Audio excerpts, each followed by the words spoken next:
Hello and congratulations on getting access to this video course on email marketing automation. We're going to talk about how to set up your email autoresponder using Getresponse. And in addition to that, we'll talk about some more advanced strategies as well. So this is video number one, which is the introduction. And what I want to do is talk about mindset, because having the right mindset is crucial before you actually jump in and begin to build your list and use this system to essentially build a relationship with your prospects. And of course, in addition to that, with the intent of course, getting them to open your emails, getting them to click your emails, and then of course, get them to buy or take whatever action that you are trying to get them to take. Now, as far as mindset goes, you want to think quality over quantity, meaning instead of trying to reach everybody, instead of trying to get 1,000 people onto your list, don't worry about the big list. Be concerned more about attracting the right person. So at the end of the day, you want to make sure that you build a list of people who have the problems, who want the solutions that you're providing.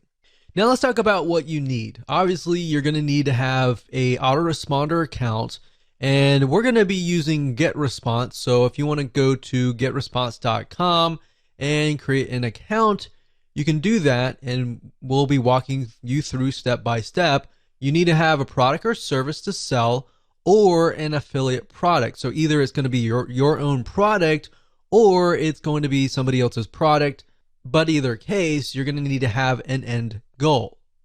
You also want to have access to an email autoresponder series. In other words, a bunch of emails that are sequenced from day one, day two, or however you want to set it up to build that relationship, to warm people up, essentially. Now, don't worry if you don't have one right now. You'll actually learn how to create one that converts and gets high open rates and high click-through rates. So here's a quick overview of what's inside this video course so you know exactly what to expect. And that way, when you're able to piece everything together, you're going to be able to implement it at a faster rate. So obviously, this is video number one. Video number two, we're going to talk about what's your end goal. And the reason why this is important is because if you don't have an end goal, you don't know exactly what you're trying to achieve, then you're not going to be able to build the list correctly, right?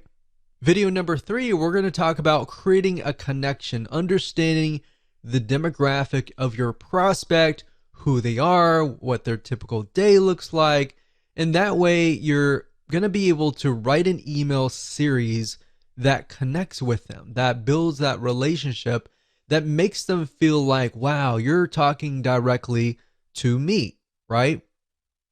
Video number four, we're going to talk about the backward email funnel, meaning how to create a high converting email autoresponder series.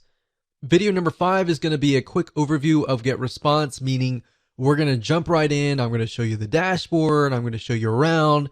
And that way you get a better idea of what to expect before we actually use Getresponse. Video number six, we're going to talk about creating a list. So we're going to jump straight in. I'm going to show you how to create a list. I'm going to show you how to set up an autoresponder series in video number seven.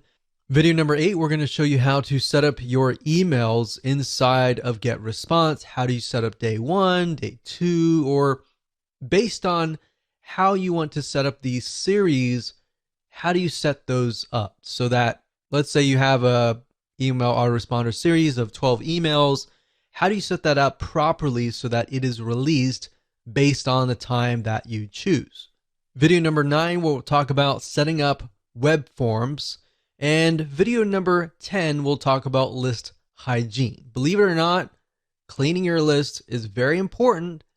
And if you don't do it frequently, what happens is over time, people's emails get outdated, they delete them, and then you're emailing an email box that is no longer existing. And what that can do for you is that will negatively impact you in the long haul. We'll talk more about that as a bonus advanced strategy, and how you can essentially make sure that you constantly get a high open rate.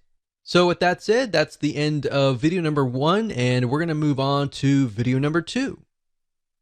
Hello and welcome back. This is video number 2, and we're going to dive right in and talk about what's your end goal.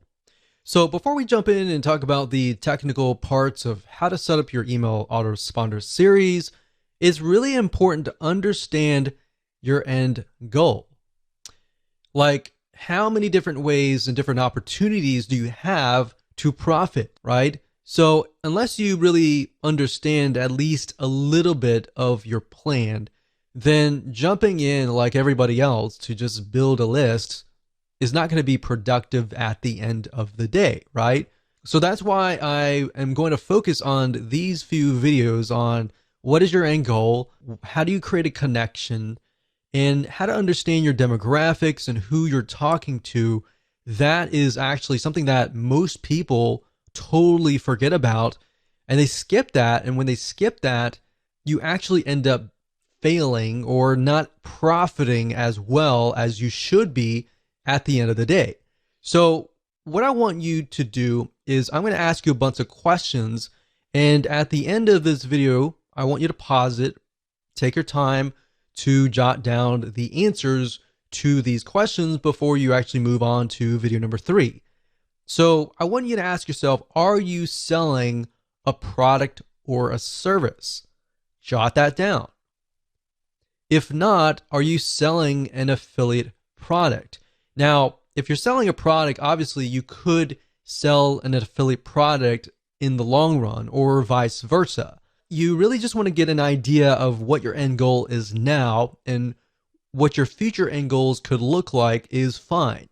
And the reason why I ask you to write this down is because if you're selling your own product, you can do a few things like build a relationship, and there's a few more things that you could easily do, like brand yourself, provide more value, and there's a different way of doing it, basically. If you're selling an affiliate product, you could still build a brand, but you're selling somebody else's product, so you need to gear it in a certain way. So in other words, if you're selling a product or service, you need to clearly understand what are the problems that your prospect faces, right?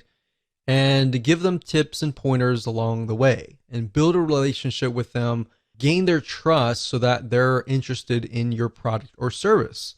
Now, if you're selling an affiliate product, on the other hand, then you may not be required to do all of that. Instead, you can provide a little bit of value and build that relationship up front. And then, of course, you can sell somebody else's product. So it's similar, but it's a little bit different slightly. But knowing your end goal is key. So if you're selling a product or service right now at this very moment, then write that down. If you're not, and you're selling an affiliate product right this moment, then jot that down. All right. The third question I want to ask you is, why are you trying to build this list? You might answer, well, of course, I'm trying to make money. I'm trying to build a list. I'm trying to print money. And that's everybody's goal, but I want specifics. I want you to write down, why are you trying to build this list? I want to make more sales for XYZ product. I want to help more people who are facing this particular problem. In fact, jot that down. I want to help more people who are in this very specific niche, in this very specific demographic. I want to help more people like me. Jot that down, because then you can use that later in your email autoresponder series. So beyond the intention of just making money, what is the real reason behind wanting to build a list? Or in other words, you could rephrase it as, what are you trying to achieve? So if you have somebody that you're passionate about helping, envision that person in front of you and think about, why are you trying to help them, right? What are they facing? And this kind of goes into video number 3, and we'll talk more about that. But if you think about, why are you trying to achieve them? What are you trying to achieve in this whole project of creating this list, or this journey of creating this list? What do you want people to feel like? Do you want people to feel like they trust you, that, or you want people to laugh? Do you want people to feel sad, feel happy? What do you want them to feel like as you're building that relationship? Now, you might ask, why would I want somebody to feel sad? Well, if you're trying to gradually build up to that point of trying to sell them, you want to focus on their pain. Not necessarily your goal is to make them sad, but your goal is to find their pain and to show them that you understand their pain. You understand where they're coming from, right? And from that point, how do you heal them? How do you help them? How do you solve their pain? All right. So that's what you want to do, and jot that down. So what I'm trying to get at is there should be a very specific reason why you're building a list. Building a list just because you're told that it's a great way to print money is not the best reason. In fact, money should come last. Helping people should come first. If you can help 1,000 people, and those thousands of people are truly helped, or you provide them with a solution, even if they were to pay you $10, every single one of them, that would be about $10,000. Now, that doesn't mean that 1,000 people will sign up on your list and all 1,000 people are going to buy from you. My point is, what is that passion? What is that drive that comes first before the money? Because if you focus on that and you focus on helping people solve their problems, believe it or not, you're actually going to build a more successful business compared to the other guy who is just focused on building a big list for the sake of money. Hopefully that makes sense. So these are all very important questions, and you should pause this video right now and write down the answers to them before you move on to the next video, which is video number 3. Okay, so welcome back. This is video number 3, and we're going to dive straight in, and we're going to talk about creating a connection. So you kind of got a sneak peek preview of a little bit about trying to create a connection in the previous video. But before we write out your email autoresponder and of course jump into the technical setup, you really need to understand people's problems, what they face, and what the solutions are. So what I'm going to do in this particular video is to help you figure that out and help you solidify what that really looks like. Because the reality is that before you can even do that, you need to do a bit of research, kind of demographic research, or in other words, what does somebody look like? What does your prospect look like? And understand what somebody's typical day looks like. Now, you might be wondering, why would I ever want to know that kind of detail? That's actually very crucial, because if you understand what happens in their day-to-day, you will understand their frustrations, you will understand their happiness, you'll understand their problems, and you'll understand how to create a connection with them to go beyond just, okay, you're behind the scenes, you're behind the computer kind of thing. You'll create a connection, even though you're worlds apart or countries apart, you will create a connection that will click. And that's the end goal of this particular video. That should be the end goal of your list. So my question to you is, does your prospect within your niche lean heavily towards male or towards female? Or does it equally move towards both male and female? So in other words, in order for it to lean just towards female, is if, let's say, for example, that niche is 90% female, or even 95% female, or even 75%. But even 75%, you're kind of moving towards that 50% so that it's both male and female. But if it's heavily towards males or heavily towards females, 80% above or 90% or above, then you want to jot that down. The next question is, what is your product or service or affiliate program trying to solve? So let's pick a niche. For example, survival niche. That niche tends to lean more towards males. And if you think about it, why would they be interested in survival? Well, natural disasters like earthquakes, tornadoes, and all of that can happen. The best thing to do is be prepared. So a lot of times, whoever the breadwinner is, male or female, but this just happens to lean towards males more heavily, they think about what could happen in those situations. Is my family prepared? Or am I prepared enough to help my family in these dire situations? So if you have a product in that case, then you could essentially build a lead magnet or an email autoresponder series that touches on those pains, those fears, the ones that keep them up at night, knowing whether or not their family is going to be safe in these natural disasters. It doesn't matter if you're selling a product or service or an affiliate program. The whole goal of every single one of these items is to build a relationship first. Then you can sell your product, then you can sell your service, and then of course, then you can sell your affiliate program. So oftentimes you'll find that the best converting email autoresponder series, they tend to build a relationship first rather than selling first. A lot of times if you sell first, you'll actually scare people off or piss people off, and they'll simply go to your competitor. So if you think about these things and what essentially keeps them up at night, jot that down right now. In fact, pause this video and jot that down so that you have a better understanding of what you could potentially talk about in your email autoresponder series. And while yes, it does seem a little bit basic, and while you may have heard this over and over again, and you might be thinking, yeah, whatever, let's get on with it. Really, trust me, this is actually very, very important.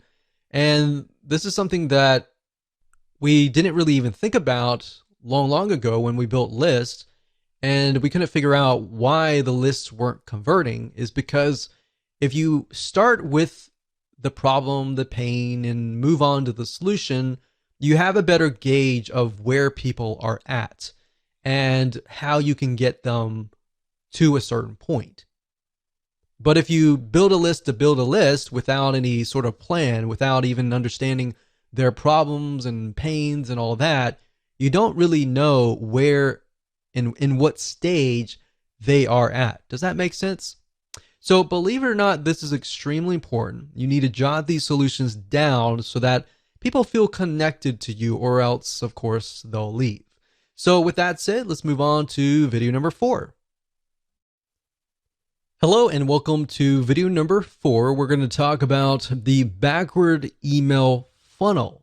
Now it's time to start mapping out your email series.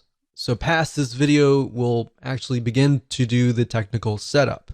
So obviously, if you do not have an email series yet, then make sure to watch this video step by step, watch it twice, because we're going to show you how to create a high converting email funnel. Even if you have an email series that is already written up, I highly recommend that you watch this video, because we're going to talk about some more advanced strategies that will help you create an email series that will get higher open rates and higher click-through rates. So if somebody gets your email, they're going to be interested and they're going to click through. So to speed things up, you're going to learn how to set up a backward email funnel based on what you wrote in video number 3. So if you didn't jot things down, then make sure you go back and do that. But of course, if you're a visual learner and you want to watch through everything first, that's fine too. Now, the point of the backward email funnel is to start at the very last email, which typically starts with "buy my stuff" emails. And it'll make more sense when I show a mind map and the process of how to create the funnel. Now, the reason why we want to go backwards is because psychologically, when you move forwards, when you write the first welcome email, the second email, and all that, it's actually very hard for the brain to think that way. In fact, if you start at the very last end goal, which is "buy my stuff," you'll begin to think of the missing pieces and how you can fill out. Let's say you have email number 12. You'll figure out email 11, 10, 9, 8, 7, 6, 5, 4, 3, 2, 1. very, very easily. And it actually, psychologically, you'll be able to speed it up. You'll be able to create a higher converting email funnel.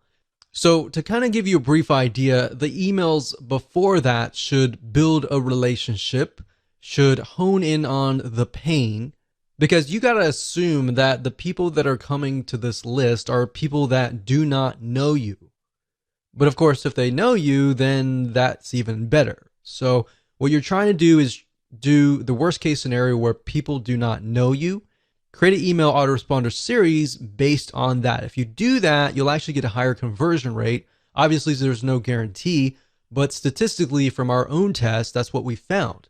So in other words, most of your prospects aren't going to know you. They just have an issue or a problem that they want solved. In fact, most of them don't really care about you. They just want a solution to their problems. Now, of course, over time, as you write to them, you give them solutions to their problems, not the complete solution, which is going to be the end goal, the product or service or affiliate product, but little snippets of gold, little snippets of tips here and there. Over time, they will build a relationship with you. To make more sense, what I'm going to do now is break things down via a mind mapping software. So let's go ahead and do that right now. Okay, so now we are at Lucidchart, which is a flowchart system. Now, you don't need to use them. You can use anything that you would like to use. You can even use a piece of paper. The point being is that a lot of people, they tend to start with the welcome email, or they immediately go into buy my stuff. And if you think about it from your own standpoint, if you're interested, but you're not really interested in any specific product, but you are interested in maybe solving your problem. I mean, who likes to go to car dealerships and have somebody hound over you to say buy, buy, buy, buy, right? Most of us, unless we've done our own research before and we're there to buy, we're not ready, right? So that's why I say start at the very end. Start where you want to get people to buy your stuff and then move backwards. So if this is your, let's say, 6th email or even 12th email, doesn't matter. You just want to start at the very end. And then what we want to do is we want to move backwards. So we're going to move from here all the way back over here. So buy my stuff email back over here. Now you might be thinking, well, what exactly does that look like? So let's take, for example, the example that we talked about earlier about the survival product. So let's say, for example, that we are selling survival kits, maybe meal kits. So what is related to meal kits? So if you think about it, when you have an earthquake or you have a tornado and all the power grid has essentially been disabled and you don't have access to a microwave or anything like that, then how do you survive? So what kind of content could you essentially provide? So if we open up our little nifty notepad here, we could just start brainstorming survival meal kits. Maybe the top 10 ways to create your own survival meals. Now, maybe you want to talk about how to do it, and the whole process is very time consuming, right? So this might appeal to people who have a lot of time on their hands, but for the most part, most of your audience, they're not going to have a lot of time to actually do this, and that's why they're going to buy your survival meal kits, right? So maybe you can talk about top 10 ways to create your own top number 10s, and start with the number 10 and then go to 9, 8, 7, 6, 5, 4, 3, 2, 1 kind of thing. So maybe at the last one, you mention that and you say, well, this process is very time consuming. So if you want to skip, if you don't have 40 hours a week or something to create these meal kits, and you don't want to create it, and so if you want to skip that process, And you can start listing why are your meal kits better than everybody else, right? So in that case, you could say, well, they're better because they're freeze dried and they will last longer. So if you were to create it like a DIY, if you were to create it yourself, then maybe it would last like 1 month. But if you come with us, then ours will last like 12 months. So if you're out in the wilderness and you got 12 months, then these foods will last you about 12 months. I would start hitting on pain points, fears, power grid out. So not having power for more than a week. And that's happened. We've seen that in a lot of natural disasters where there's no power and there's literally no food in the grocery stores. And there's like chaos and everything like that. So the point is, how can you take these items here and then insert them into your top 10 ways? So when they sign up for top 10 ways to create your own survival meals, or even top 10 ways to survive in earthquake, then you start naming the top 10. So number 10, it can be, something. Number 9 can be something. And number 1, or you could do like top five ways, and then email them 5 emails.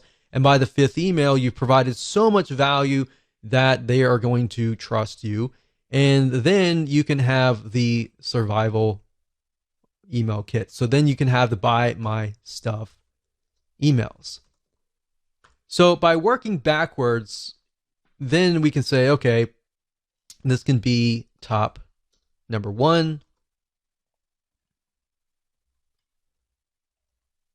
And then this can be 2, 3, 4, and 5. So we can work that in here. 2, 3, 4. So let's just do 4 just because the screen's so big enough. So top 4 reasons. Now I will say one thing that we've tested out is top 4 and 5 tend to work better. Anything beyond that tends to be a little bit more overwhelming unless you can fit that into other emails. So we found that actually the top 4 ways actually does really well. Top 4 or 5. So by this point, they're definitely going to want to stay to the number 1 way, right? So if you start with number 1 here and move backwards, that's fine if they're all equivalent, but if the biggest and the best way is number 1 here, leave the best for last, and that way they'll actually click through, right? So that's why I say start at this point. Now, if you wanted, you could do that as well, but if you start from this point, you begin to ask yourself, okay, what makes my product different than if you were to do it the manual way? So let's say, for example, that you were selling a piece of software, all right? Same concept. So if we were selling software, for example, a lot of times with software, you want to show the manual process, meaning the time-consuming process. In fact, if you notice, a lot of software companies nowadays are coming out with a lot of free training, free academy training type deals, because what they want to do is they want to show you how to do it for free. But then you realize, I don't want to do all this. I don't have much time in the day. I would rather buy a piece of software and speed the process up. But in order to get you to that point, they need to show you the value, right? In order to that, you need to see the value. So in that light, you could show the manual process. So let's show you a different scenario here. So let's move this down. So this is a totally different scenario here. So let's say, for example, you're selling a piece of software. So you could say, instead of saying top 4, 3, 2, 1, you could talk about the manual process. So this could be in the form of a blueprint, a secret plan, step-by-step plan, a video course. And then you talk about it. Every single email, maybe you send them to a 5-minute video, which, by the way, if you do videos, make sure that your videos are short and sweet, especially if they are kind of lead magnet type videos. It's fine if it's a video course that they just purchased, like this one right here, But keep in mind that they have a short attention span. So if you do this, maybe the first thing would be, if this is a blueprint, what I would do is I would do a PDF, like a PDF blueprint. And then you say, in the next coming days or weeks, I'm going to show you step by step how to set things up. So we'll say step 1, step 2, and then step 3. So what you're doing here is you're showing that they need all of these emails in order to create a complete system. If you give everything up front at the first email, they're not going to have a reason to stay, right? So you want to make sure that you have it so that this is a complete system. So if they unsubscribe here, it's going to feel incomplete. Now, if you think closely about a movie, for example, a lot of times our brains don't like incomplete. So if you were to watch a movie and you saw even half of it, in your brain, usually you will think, I want to see the whole thing, right? If I only saw half, I want to see the whole thing. That's why our brains do not like complete. So that's what I'm showing you here. Now, in practical sense, what does that look like? Now, if you start out, welcome to, let's say, survival meal kits. So the first email will be a welcome email. Now, you want to make sure that you connect the emails. So at the end of the first email, and you talk about the top 4 reason or whatever that looks like, then you want to connect that somehow to the top number 3 in that first email. So you want to say something like, P.S. I'm going to send you an email tomorrow or the day after tomorrow or whatever on top number 3. The second email is going to be, all right, so we talked about this in the first email. Let's talk about top point number 3. And then, of course, in the PS, you're going to say, I'm going to send you an email in 2 days for top point number 4. So actually that's 4332, not 4. So that's 2. So I don't really need to go on, but the point is you need to connect them. So now that the arrows are going this way, we can actually move the arrows back. So the reason why I go backwards is because you take a little bit of content here and you move backwards. You take a little bit of content here and you move backwards. So when they sign up for this, they're naturally going to want this content, this content, this content here, and they're naturally going to want this content here. Believe it or not, this is the same strategy that we have used to get literally 50% open rates and 20% click-through rates, which is just insane. We've even seen in different niches 75% open rates, which is crazy. So as long as you understand this process and you follow along with the backward funnel and you write these emails in this way, connect to the right person and talk directly to them, you'll actually get a better conversion rate. So I hope that helped you. It's simple, but it's powerful.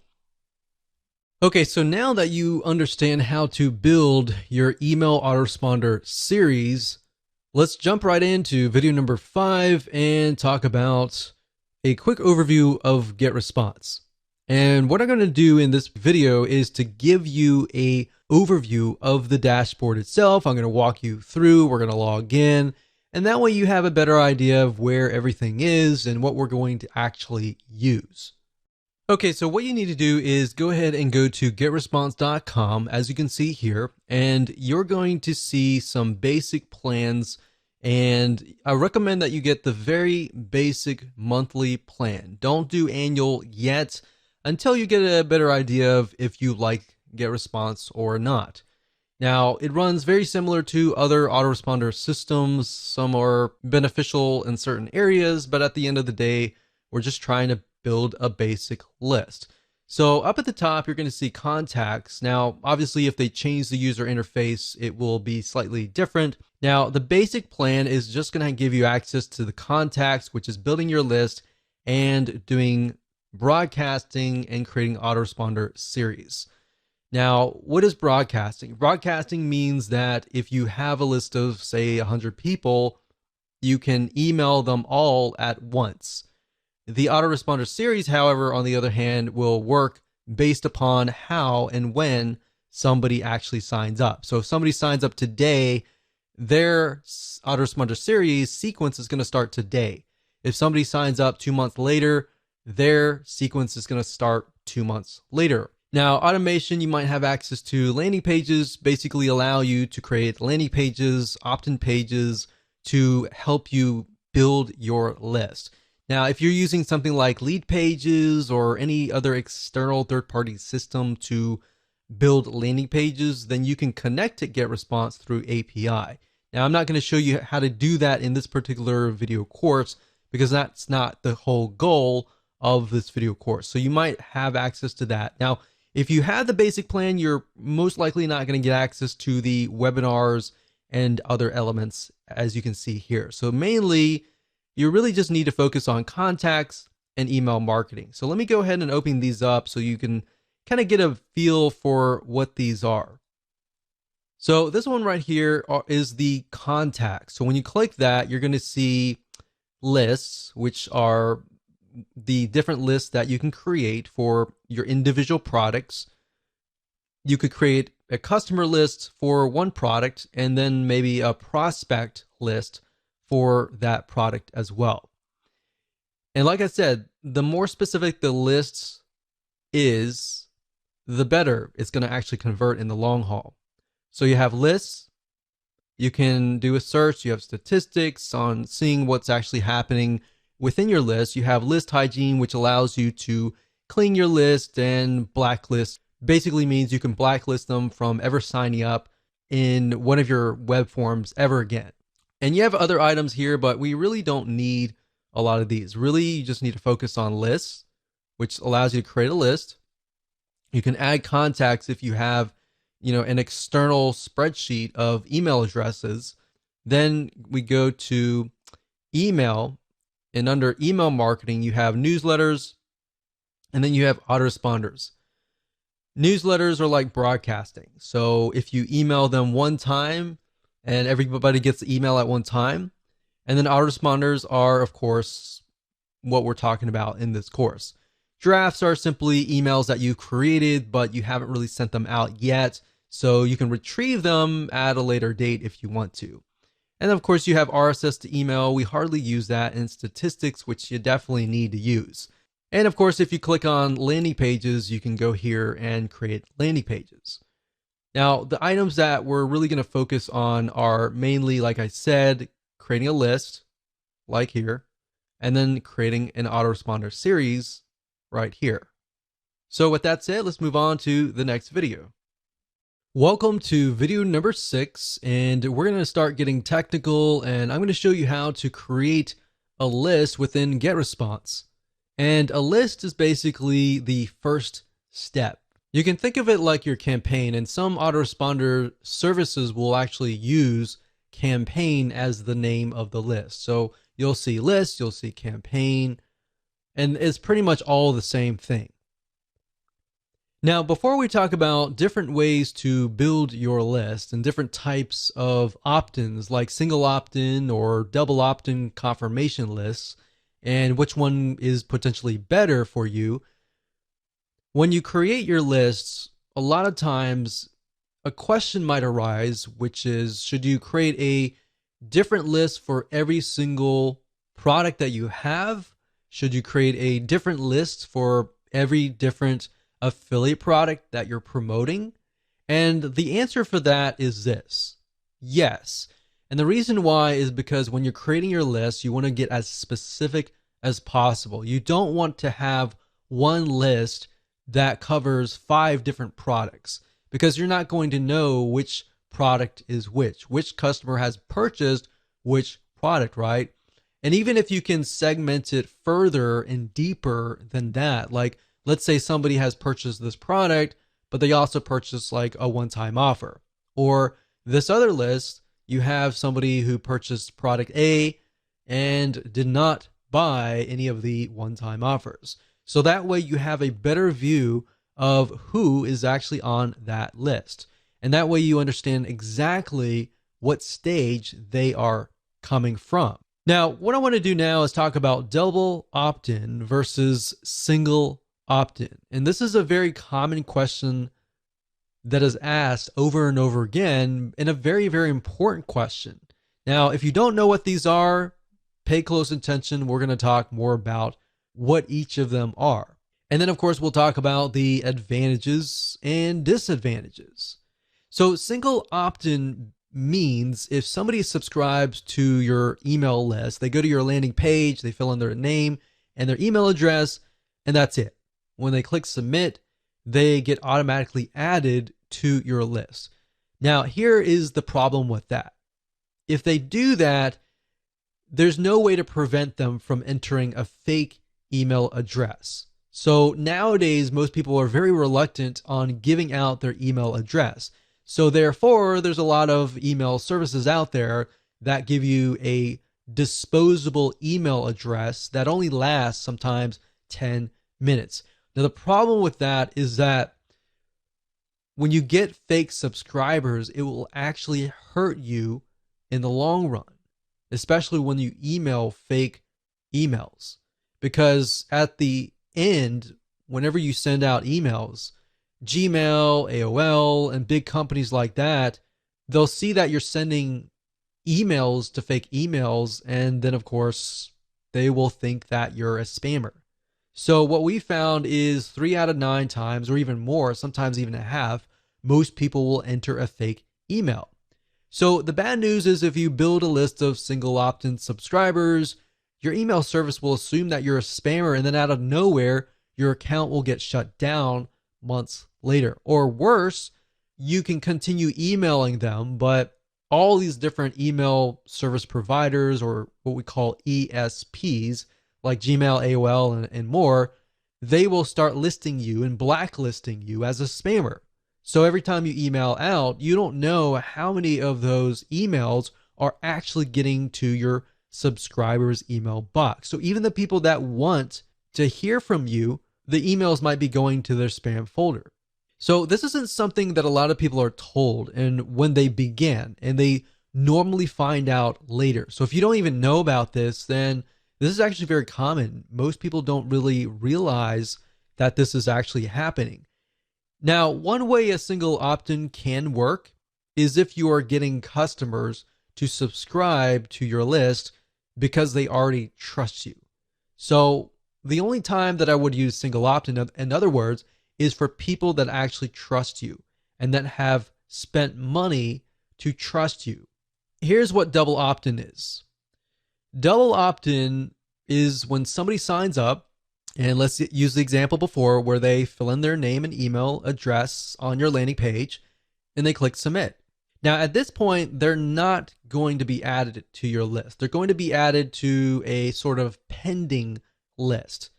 Now, what they have to do in this case is they have to prove that they are the owner of the email. So what happens is they get sent an email asking them to click a confirmation link.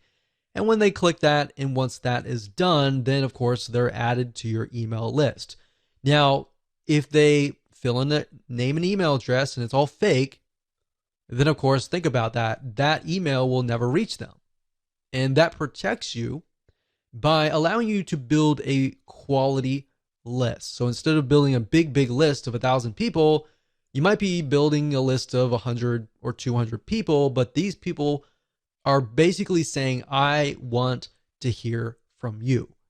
Now, there have been studies, there have been tests. Some say that double opt-in works better. Some say that single opt-in works better. So really, at the end of the day, you're not going to know until you actually test it out. Now, given that double opt-in, if you send about 1,000 people and you get, let's say, for example, a 50% conversion rate, then 500 people may opt in. And if it's a single opt-in, then of course 500 people will be added to your list. But if you do double opt-in, 500 people may opt in, and maybe 100 of those are fake. And maybe you'll only get 300 people to actually confirm their email. But at the end of the day, what we found is double opt-in actually converts better. You're going to get a higher conversion rate, higher open rate, and higher click-through rate That's going to help you as far as dealing with the email service providers like Gmail, AOL, and all these other email service providers. And your reputation will move up. Your emails, when you send them out, are going to land in people's email inboxes. And of course, because you're emailing people that want to hear from you. So that's why we found in our tests that you will actually get a higher rate of opens, a higher click-through rate. So like I said earlier, the downside is if you send 1,000 people to an opt-in list, that's going to be a much lower conversion rate. But at the end of the day, we recommend that you go for quality versus quantity. So now that that is out of the way and we've talked about the fundamentals and some advanced strategies, let me show you how to create a list within Getresponse and explain some details surrounding this feature inside of Getresponse. Okay, so as far as creating a list, is actually very, very easy to do once you understand how everything is laid out. So even though it might take me about 5 or so minutes to teach you, once you get a hang of this and once you start creating a list after list after list, it'll actually be easy. In fact, as I will show you in just a minute, once you have created your list and you've created all the settings and done all that, once you create the second list, you can actually copy the settings from the prior list. So you don't have to set everything up again, essentially. So what you need to do is go under Contacts, click on Lists, click Create List, and then of course, name your list. So we're going to do a new test list 1. And of course, you can click Copy Existing List Settings. So if you've already created a list before, you can select that. You can select the list that you want. So you could select whatever list that relates to that particular product and then set that and click Create. So we're not going to copy any settings here. We're just going to do it from scratch. We're going to click Create. And there we go. So this right here is the new list. So now if you put your mouse over here, you're going to be able to see other elements like add contacts, make defaults, settings, show contacts, show newsletters, and show autoresponders and delete. So adding contacts, what that means is if you have a external list, let's say for example, you have an Excel spreadsheet of a list of customers, then you can click add contacts and you can actually import those contacts into Getresponse. Now, I would say be very careful with this. When you do that, make sure you clean your list or make sure that your lists of people are active. Now, the reason why we don't really do this a lot is because when you're just starting out with Getresponse, you're building a reputation, or Getresponse could be ConvertKit, could be any other autoresponder series. You're building a reputation. And the best way to build a reputation is to start from scratch and build a list from scratch and build a double opt-in confirmation list, because then you will get less people who are spammers, fake emails, and all of that. You get people basically who really want to be on your list. Now, make default, all that means is that when you email out, it's going to come from this list. So we don't really want that. Now, click on Settings here. And settings allows you to see the name, of course. Now, keep in mind that when you use something like Lead Pages or any other landing page creator and you connect to the Getresponse API, what's going to happen is you're going to see the list name. So when you connect to Getresponse and you refresh the details and you connect Lead Pages, for example, to Getresponse, you're going to see the list name. So you want to make sure that you choose a name that is something that you will remember and that is clear to you. So you want to try to create a naming convention, essentially, because you're not going to see the list title or description or any of that. So what you could do in Getresponse, however, is create a list title and description so that if you ever forget what the list name is, then you can always refer back here and figure that out. Now, the next thing is you can choose the category, as you can see here, and of course the language. Now, right below that is going to show the postal address, which is very important, and this address is going to show on all of your emails. So anytime you send out a newsletter broadcast, which is to everybody, or an autoresponder series, they're going to see your mailing address at the very bottom. So if you want to, for example, rent a UPS mailbox or a post box and put that there instead of putting your own private mailing address, that would be highly recommended for you to do. Now, of course, this just allows you to customize the list. You can add your logo and all of that. Now, if we click on subscription up at the top here, you can see that this option will allow you to receive subscription notifications. So basically, every time somebody signs up on your list, you will receive a notification. Now, this is nice to have in the beginning when you're starting out, so it's kind of like a little motivator. But as time goes on and you start building lists of thousands and thousands of people, you most likely want to select this off. Now, what this here, it says require extra confirmations, double opt-in. What that means is the double opt-in list.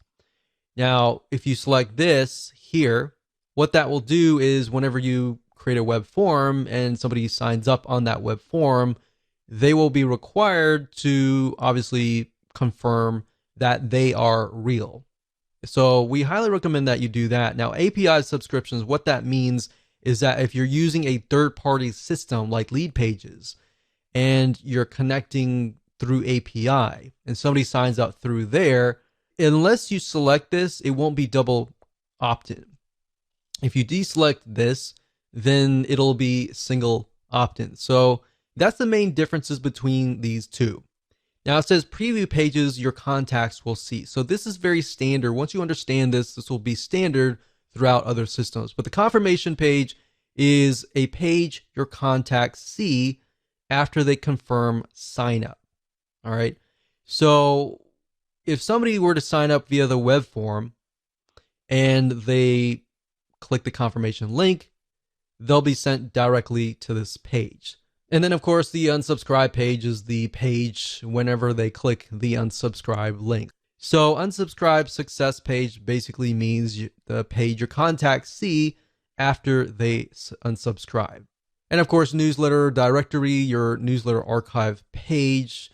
We don't really use that unless you want to show people all of your archives.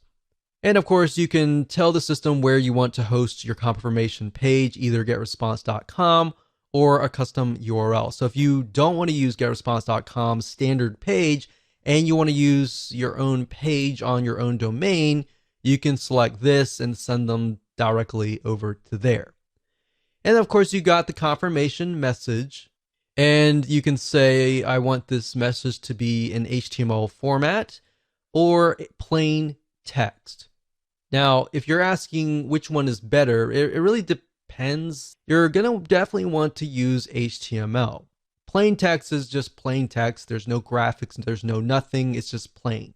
So at the end of the day, it really depends on your list. And of course, you can change the confirmation message, which is the message that they'll receive saying, okay, we received a notification that you signed up on this list. Are you serious about this? Or was that actually you? So you can change the subject line to something that's related to what they signed up for. And then the from address is, of course, your email from. And if they want to reply to, you can send them to the same address or a different address. And of course, when you're done, you can click Save Confirmation Message. Now, if we go back over to here and go under the new test list 1 and put my mouse over here, so we went to settings and show contacts. All that does is just shows your contacts. So obviously, if you just created a new list, you're not going to have any contacts. If you do have some contacts, you'll be able to see that information there. Show newsletters basically allows you to do broadcasts. So if you click this, you can do that. And of course, show autoresponders will allow you to create an autoresponder, which we'll dive in further in the next video. Hello and welcome back. This is video number 7, and we're going to dive right in and talk about setting up your autoresponder series. So once you create a list, you need to set up an autoresponder within Getresponse. Now, understanding how an autoresponder works is actually more important than understanding the technical parts. The technical is actually very easy. Understanding how an autoresponder works is crucial, because then it doesn't matter if you're using Getresponse or any other service, this can actually cross different platforms. as long as you understand the concepts. Now, an autoresponder allows you to choose when you email your subscribers, the time zone, all of that. Now, a very common question that we have seen is, when should you email your subscribers? Or even how many times should you email your list? And while I can't give you an exact answer, I can say that it really depends on your audience. If you've done the proper demographic research and you understand somebody's typical day and all of that, then understanding when is the best time to email them is actually quite easy. Now, the beauty of Getresponse is that you can set it up to email them following the same time that they signed up, meaning you can catch them at the best time that they signed up. So let's say, for example, that one of your subscribers signed up on Wednesday at 3 p.m. What Getresponse will do is it'll actually detect that, and you could set that within your email autoresponder system and say, okay, email them every day at 3 p.m. or every week on Wednesday, 3 p.m. Now, you don't have to do that. You can actually set it up differently. You can set it up so that they receive an email every day, every other day, or once a day, and then you skip 2 days, and then you go 3 days. Or you could even set it up so that you only email them during Monday through Friday, and you skip Sunday and Saturday. Now, the only time that you would want to do that is, let's say, for example, that you're a local business or you know that your audience is not going to be available during Saturday and Sunday. So that's why it's crucial to understand when your prospect is actually near the email, they're near their desktop, they're awake, they're not working, and all of that. And like I said, you can email them based on time zone, which is great if you are reaching people globally. That said, what we have found though across the board in different niches is that we found that 10 a.m. or even 10:30 a.m. is to be the best time to email. What we found is weekends are also awful, and they're very awfully low in open rates, but they tend to be higher in quality click rates, meaning out of 1,000 people, you may normally get 400 people to open your emails during the week. But maybe during the weekend, you might only get 300. But out of those 300 people opening that email, they might click through at a higher rate. We can't give you a definite answer with that as well because different niches are different. Another thing we found is that Mondays tend to be low. And that typically is because people are coming off the weekend, they're tired, and they a lot of times don't really want to check their email. They have to check their email, but they may not really want to check their email, or they're catching up on things and they're really, really busy. But we found that often Tuesdays or Thursdays tend to have higher open rates. Now, if you want, you can go to Google and type in the best time to email your audience in a specific niche, and you might actually get that data. Because a lot of the email autoresponder services out there will actually collect this data and provide that to you. Like I said, at the end of the day, you don't really know. Unless you really know your audience and you know what their typical day looks like. You know, out of 1,000 people, the majority of people, they wake up, they go to work, they come back. Maybe during lunchtime, they are actually near the computer at 12 p.m. or even 11:30 p.m. You know that. And you know that they come back home. The best time to reach them maybe 7:30 or 8 p.m. during their time. So that's why understanding their typical day and what that looks like is so crucial. So now that I've covered some basics here, let's jump right in, go to Getresponse, and I'm going to show you how to set up an autoresponder series using the Getresponse system. So there are two different ways to create an autoresponder series. You can either go under email marketing and straight to autoresponders, or you can go the roundabout way if you're at the contact list section and go under contact lists, go where we showed you earlier and select show autoresponders. But if you select that, you're essentially going to be sent over here. So it's just easier to go here. But I wanted to show you that just in case and you have a better idea on how to navigate Getresponse. So now that we're here, we can click Create New, and we're going to create a new autoresponder. So this was the new tests list 1. And we could call this like survival meal. So this is obviously for you and you alone. Now on the list, we have to connect the autoresponder to the list. So we have to select this and then find the list, which is the new list 1. So we're going to click this. And as you can see here, I went ahead and selected that. So you need to connect that too, otherwise it's not going to work. Now right here, this tells you when do you want the first message to be received. So after they confirm that they are indeed real and genuine, then the next thing is when do you want them to receive the email. Now, it's my recommendation that you immediately send them in email. So I would put day 0. And while that doesn't really make sense because it should be day 1, that's how most autoresponders are set up. So day 0 really means 1, immediately. Day 1 usually means the next day, 24 hours after that. So that's that. You can send the message immediately with delay of. So if you select that, you could say, well, I want them to receive it maybe a couple hours later. So the way and the reason why you would need to do that is, let's say, for example, that you're a consultant and you get people signing up on your forms and you say to them like, okay, if once you sign up, we'll look through your details, and if you're legit, we'll start sending you emails, kind of deal.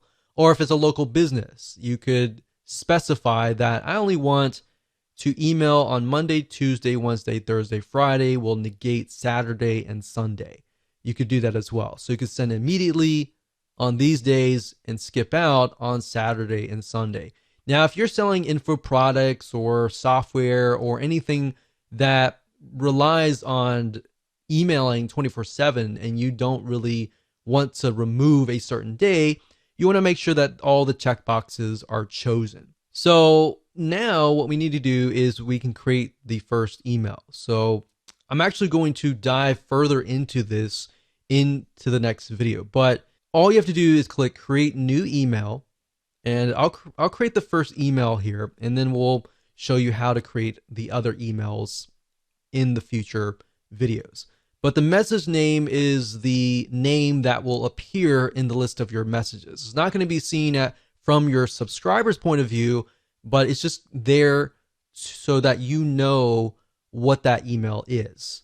So if we say survival kits email 1, and that's just for us, the subject, of course, will be different. That's something that your subscribers will see. So you definitely don't want to put the message name. So we could say something like welcome to survival. And then when you're done, you click on next. Now, I don't want to cover too much because we're going to actually show you that in the next video. Hello and welcome to video number 8. And in this video, we're going to talk about setting up your emails. So now that you understand how autoresponder systems work and how to set them up, it's time to set up your emails so that we can fill in the autoresponder series and then connect them to your email list. And we'll make sure that you understand everything from start to finish. So let's jump right in. Okay, so I'm starting off where I left off in the previous video. Of course, message name, like I said earlier, is the name for you and you alone. Your subscribers are not going to see this. And of course, subject line is going to be the title or whatever shows up in the person's email box before they click. So you definitely want to make sure that they know that this is coming from you. So if they signed up for, let's say, survival meal kits, then you need to do that. Or if they signed up for the top 5 ways to make meal kits, so you could say, here's your top 5 survival. So you want to make it short and sweet, but to the point. And if you can think of less words to fit what you're trying to do, that's actually even better. So once you're done, you can actually personalize this as well. So we can say first name, here's your top 5 survival guide. And you can add symbols as well. One thing that we've tested and we found that works really well is emojis or symbols, like so. A lot of emails, you'll notice they don't have a lot of emojis or symbols. So if you can add them, that will actually get people's attention. Now, you don't want to do it too much and overdo it, but that's there if you need it. And then we'll click on next step. Now, it's at this point you can decide what you want to do next. You can either choose pre-designed templates and make it pretty, or you can simply go straight to plain text, which basically means there is not really going to be any graphics or anything. It's just going to be plain with links, or you could do HTML editor. So it's really up to you. If you're just starting out, I would highly recommend that you choose one of these templates because they look really nice. And unfortunately, people do judge you by what they receive. Now, it really depends on your audience. If they really just want the content and they want the report. Now, keep in mind that if you are trying to track if somebody actually opened the email or not, you definitely need to use the HTML code editor. The plain text editor doesn't really track that information, but what it does track is if somebody clicks on your link. Because what happens with the HTML code, they'll insert like an image, and if somebody opens like their email on their phone, it'll load that image and it'll trigger the stats to let you know that, oh, this person actually opened their emails. So that's just something to think about when you get started, because if you only do plain text emails and you do a search on how many people actually opened your email and read it, the data is not really going to be there. All right. So that's why that is important. So let's say, for example, that we're going to go through here. So we got creative agencies, arts, education, financial services, online marketing. So since we're dealing with food in this case, we could select something like this. Now, one thing that I have noticed with a lot of email service providers is that if you insert way too many images, that can actually impact you negatively. Because if you think about a lot of spam email, they tend to contain a lot of images and very few words. So you definitely want to keep a balance of words and images. And you also want to think about, is this going to look right in somebody's email inbox if they're using a mobile device or if they're using a Mac? And there's many different types of resolutions: PC, Macs, mobile devices, tablets, and all of that. So selecting a template is actually very easy. You just point and click and you can get it done. For the sake of simplicity, I'm going to choose HTML code editor. Now, this might look a little bit daunting, but it really is not. If you click on Show WYSIWYG, WYSIWYG is what you see is what you get. And what that means is it's an editor, and what you see is literally what you get. And it's kind of like a Microsoft Word processor. You could say, hey, and you personalize this, so you can do first name. Now, this is only going to work if you are actually accepting their first name and last name on your form. If you're only accepting their email address and you put this here, it'll actually say, hey, friend, or even hey, NA. And you don't want that, the NA part. So if you're not doing that, just say hey. But this personalized button here allows you to personalize your email. So you can do first name, last name, email. You can do country. You can do all sorts of different variables, phone number, and all that. And like I said, they're only going to work if you've collected that data, because if you haven't, it's not going to work. So a typical welcome email will say, hey, so-and-so, thank you for signing up. Here is the free report or software or ebook or checklist. Now, if you're following what we talked about earlier with just the emails, you can say, thank you for signing up. Here's the top number 1 or top number 4 way to create your own survival meal kit.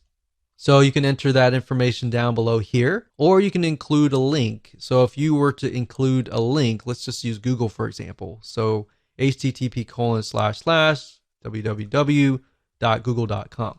So you could do that like that, and you can link it, or you can say, click here. You can highlight that, and then of course you see this little chain. The chain is a link. So if you think about chain link, that's where it came from. So we can copy that here. You can say open this in a new window. So if somebody clicks it, then it's going to open in a brand new window. If you don't have these elements, then what's going to happen is when they click the email, they are going to be forwarded directly to wherever you're sending them. So you can say, here's the top number way, click here, your name, and then you can say PS. By the way, tomorrow I'm going to send you the number 3 way to do blah, blah, blah. So like I'm saying, you don't really need to, obviously, survival meal kit, but you can use it for any niche. But as long as you connect it and tell them in advance, like, hey, there is something coming, then they're going to be excited about it and they're going to look for your email. A lot of times the reason why emails don't get opened up is because people are not looking for your email. They're just shocked and surprised. But if they're aware that it's coming, then they're more likely to be ready to open the emails. And that's why you get higher open rates because of that. Now, one thing I will say is what's nice about Getresponse is down here, when you're done, under test message, you can click inbox preview. And what that will do is it'll show you what it looks like in people's inboxes. So if it doesn't look right, you can always change it around.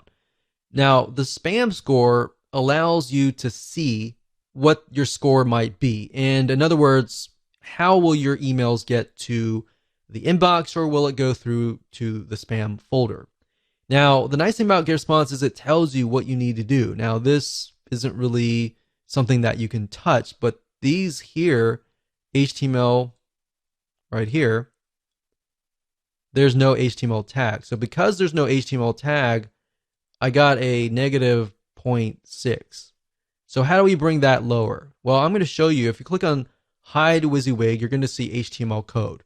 Now, don't make this scare you in any way. I'm going to show you how. So if we zoom in here, if we type in bracket, open bracket, close bracket, HTML, open bracket, close bracket, body, all right, and then we go to the very end, go to the very end here.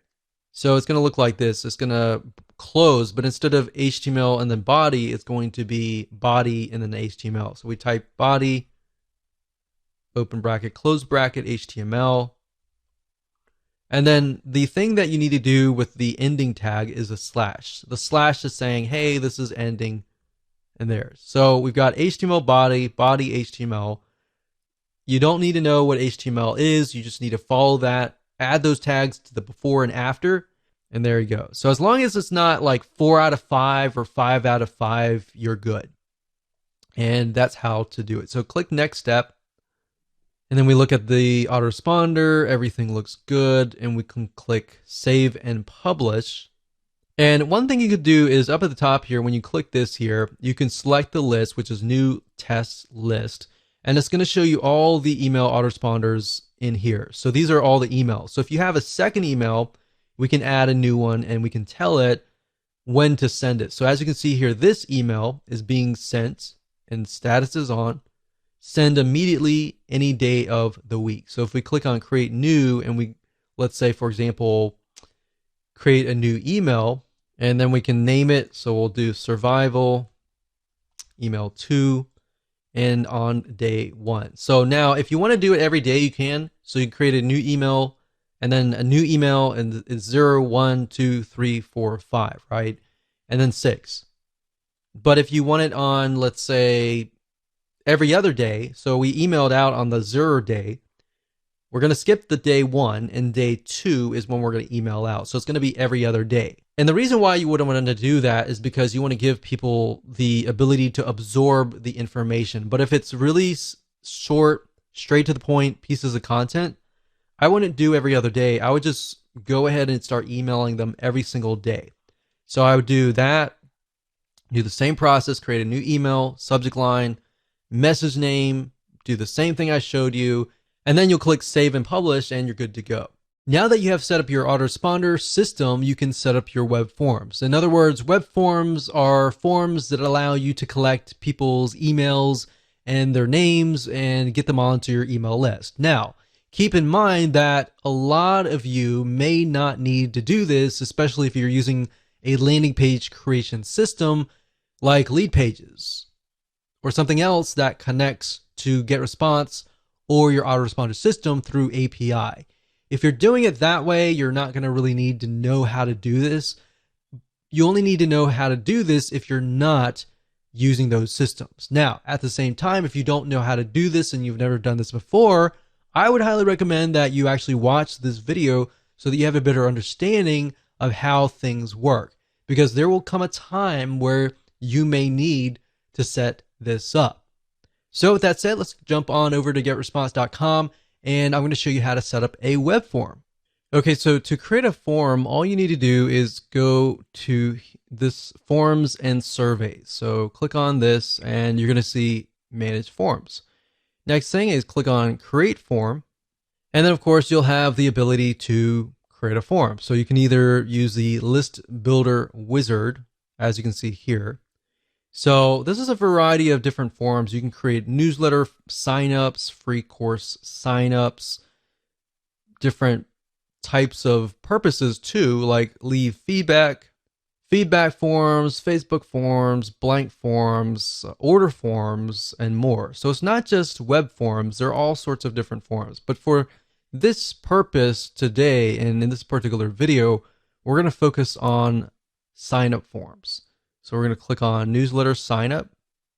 And even though this information has like nonprofit organization, it doesn't necessarily mean that you have to use that logo. As long as you see something that you like, you can pick it and you can change the graphics, you can change the background, and of course you can change the text.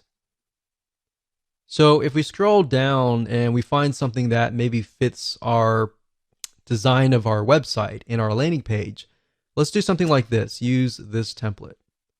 So now at this point, if you select the items, you can actually change them. So this is a different logo, so we could change it to our own logo, click image, and of course go through the process of finding either a logo or clicking my images and finding your logo. Now, for the sake of simplicity, I try to keep my web forms very simplistic. The text should say something like, sign up for this free report, free ebook, free checklist, the top 5 ways to create a survival meal kit kind of deal. You have to tell people what exactly that they are getting so that they kind of can visualize what they're going to get on the other side. So keep it simple, straightforward, to the point. Enter the name, email, and then sign up for updates. Now, what I recommend that you do, and this is something that has worked well for us, is to change this into something like send me the report. So that way psychologically, when they click on that, they're thinking, oh, I want you to send me the report, right? If you just have a submit button and that's it, in reality, your conversions are not going to be as high because it doesn't really tell people what they get. So this tells people what they get, but this tells people that, okay, they're definitely going to get something. So send me the report, send me the checklist, send me the report to my email. So that way, the next step in their mind, psychologically, they're waiting to receive an email, all right? Now, you can test this out. If you only want to collect emails only, you could remove the name here. But if you do that, just keep in mind that when you customize your emails and you personalize them, you can't say, hey, first name, because you don't have their name. So going through here, these are just elements that you can add. And of course, you have the layout and the style. You can change the design, the color, and all of that. When you're done, you click on Save and Publish. And there we go. So we're almost done. And now there are several different options that you have. You can say, I will install the form myself, and it'll give you a script code. So this is JavaScript. You can click copy. And then, of course, you can add that to your landing page, you can add that to your blog. Now, like I said, if you're using lead pages, then you're never really going to have to even go through this process. This process really is only for if you are posting this directly to your blog or anywhere else. You can also say Getresponse will host my form. So what this will give you is a direct link to a URL. So if we go here, when somebody goes straight to that link, they are then, of course, sent to the opt-in here. I would not recommend that you do this unless it was like a customer or somebody that really trusts you. In fact, I would highly recommend that you use an external landing page creator or you use the built-in one in Getresponse. And if you do that, you don't even need any of this information. And that's how to create a web form. Hello and welcome to video number 10, and just want to say congratulations, you have reached the end of this video course. This is a bonus advanced strategy that I'm going to teach you that a lot of times you are not taught, and most people don't even realize that this is happening. So kind of going back to what we talked about in single opt-in versus double opt-in. If you create a double opt-in list, you still need to do a little bit of cleaning, but not as much is compared to that of a single opt-in list where you could be getting a bunch of fake emails. So in other words, cleaning your lists consistently and maintaining that every single month. Because like I said, email ISPs like Gmail, AOL, Yahoo, they do care if you have people on your list that are actually active or not. If they're not, that can be an issue. So if you have a list of 1,000 people, and out of that list of 1,000 people, you have 100 people on there that are fake, that will actually hurt your email deliverability. So even if you have 900 people on there that are not fake, because the ESP or email service provider sees you as a spammer, they may not allow those 900 emails to even get to your legitimate subscribers, if that makes sense. So how do you go about doing that by using Getresponse? So what I'm going to do now is let's hop on over to getresponse.com and I'm going to show you step by step how to clean your list. Okay, so there are two different ways to do list hygiene. And one of the ways is by simply going to getresponse.com, logging into your account, going under contacts, and then of course you will see list hygiene. If you go here, you'll see delete contacts or blacklist. If you click on blacklist, this will allow you to enter email addresses of people that you want to blacklist across your whole account. So to do that, what you can do is go to blacklist, click global blacklist for my account. And what that will do is it'll remove them totally from all of your lists, meaning anytime somebody tries to sign up again, they won't be able to sign up. Now, obviously, they could get around that by entering a fake email if you had single opt-in turned on, or they could use a fake email address even if you're using double opt-in as well. So this only protects you to a certain degree, and this works actually really well in a lot of non-technical niches, especially. But if you are in a more technical niche like marketing or business or computers or programming, then this here can help you to a degree, but only to a certain degree. And of course, blacklist for specific lists, which allows you to blacklist people for specific lists. But at the end of the day, we recommend doing the global blacklist compared to the specific lists. Now, another way of doing list hygiene and finding people that are maybe not active is by going to click search. Now, another way to do list hygiene is go to search and click on advanced search. And what we're trying to do here is find people that maybe who have never opened an email before or have never clicked a link before. Now, one thing to note here is that unless your emails are HTML emails or template-based emails, you're not going to be able to track whether or not they opened the email. So keep that in mind. Another thing is sometimes some devices won't actually load. If for example, Gmail, if you send an email to a Gmail account, a lot of times if you'll notice it says that the user has to click a link to allow Gmail to load an image. And if they don't click that and they open the email, then that's also hard to detect. So that just keep in mind that unless you have HTML email set up, that's one hard indication to go by. Now, one good indication to go by is if they actually click the link. So regardless of it's a plain text email or an HTML email, as long as they click the link, you can detect that. So what I would go by is people who do not click links. All right. What you can do here is you can do all selected lists, any autoresponder setting. So basically we're saying every single subscriber, and we're going to add a condition, and let's say contact actions. So message open. And like I said, it's hard to detect that. So let's say last click date.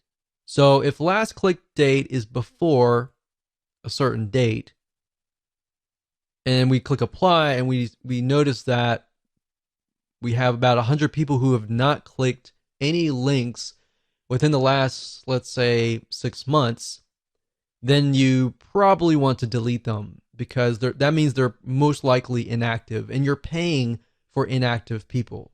I know psychologically you might be thinking, well, I want to keep that list. What if that list were to come back? You put them into a segment, you email that list, and you say, hey, I noticed that you haven't clicked any links. I wonder why and how I can improve my content to fit your needs. Something like that may allow you to reactivate people who just aren't opening their emails. And you got to keep in mind, some people are just busy. So you can do that, but you can do the opposite. And let's say you send that out, nothing happens, and you might get a few people clicking. But then, of course, you have the far and few people that just don't click. They sign up, they forget about it, and they go to the move on to the next thing. So for those people, you can say contact actions last click date is before, let's say, 6 months out. So we click apply. And then now what we do is we see there's a certain amount of contacts down here that will be able to see how many people are not clicking the links. So now what we can do is we can save this. We can click this here, this email address, and we can save it as a segment, and then we can email that segment. There are many different ways of doing this, but you really need to get creative and just think about, okay, what signifies somebody who is not active? And if they're not active, I shouldn't be paying for them on my list. And number two, believe it or not, they will actually harm your list. So if you have a list of 1,000 people and only 10% are actually clicking through, or worse, only 1% are clicking through, then because it's a bigger list, you have a smaller amount of percentage. And as you're emailing out, the email service provider will analyze how many people are actually clicking your links. Now, let's say you have 900 people out of that list that are just inactive. So you delete all those 900 people, and then you are left with 100 people. But let's say those 50 out of the 100 people were clicking anyways. Now you've narrowed it down from a very small percentage down to 50% open rate and 50% click-through rate. So maybe a higher open rate, a larger 50% click-through rate. And that is why you need to clean your list.